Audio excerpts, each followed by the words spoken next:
The question is compassion a skill or human nature?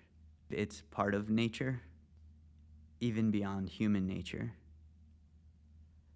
Is it a skill you have to learn? Yes, that it is that as well. Because especially in our culture, we've been taught to value our own survival above everything else, and to take care of our individual needs. And that is in tension with our nature to be compassionate.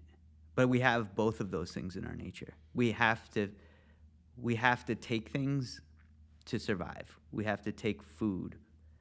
We have to kill plants. We have to kill animals. We're taking something else, another living thing, and using that to feed ourselves all the time. So that is a survival instinct that's part of our nature. It also is in our nature to be cooperative and compassionate, because that's how we survive. None of us would be here if someone had not shown us compassion.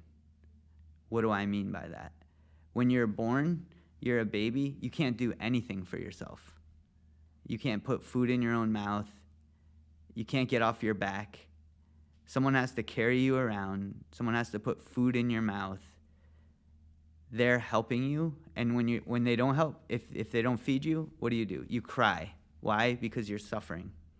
What does someone do what does a mother do when they hear you cry? They put food in your mouth. That stops your suffering. That stops your crying. They carry you. They protect you. If they just gave birth to you and left you there, you're not going to survive. So you're alive because someone showed you compassion.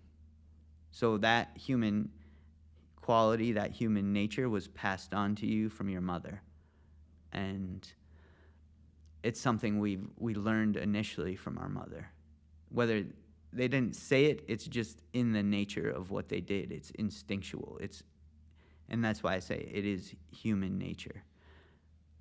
I also think it's in nature more generally. Like the sun gives us light. The light feeds us, grows the plants. The plants feed everything that we have to use to feed ourselves. That alleviates our suffering. That is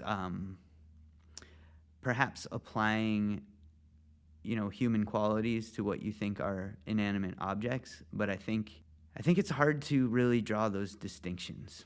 To tie it into this practice, to the Zen practice, to Buddhism, you embark on these things like meditation, trying to understand your mind.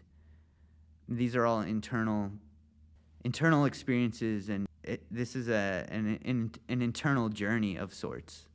So if you look at it from a certain perspective, it can seem like, oh, that's selfish, right? They're focusing on themselves. But the truth is, if you're not taking care of yourself, you can't do anything for anyone else, right? If you don't feed yourself, you can't feed someone else who's hungry. You won't have the energy to do it. Okay, so that's not a spiritual thing, but that's just a practical thing about nature. So if you're not healthy and strong, you can't lift someone up when they fall down, right? So if you're not spiritually centered and healthy, you can't help someone else in any way either to reach that same state. And so, as a teacher myself, that's my goal, is to help people reach that. If I am not centered myself, I can't help anyone. I will have the same problems as everyone else. I'll be upset and angry, and you can't really help people when you're angry and upset.